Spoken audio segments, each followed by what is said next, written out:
Eritreretra zany ny mpianatra, indrindra mpianatra meditsina zay nitarika ny tolona hoe mbola frantsay frantsay tsy miafaka mbola manjana tany antsika fa tsy afa-bela mihitsy tsika. Tsy nitolona tamin'ny telo ambin'ny folo Mey 1770 ihany no mbola tsy vita hoy ny antoko politika Fanare fa ny hatramin'ny taona 1970 mihitsy izay nanomboka nahazana tany frantsay any Madagasikara.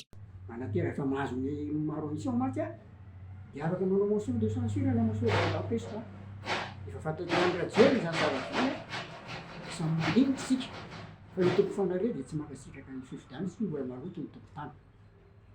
Nanomboka tamin'izany no efa frantsay no mitantana any Madagasikara hoy ny filohan'ny antoko.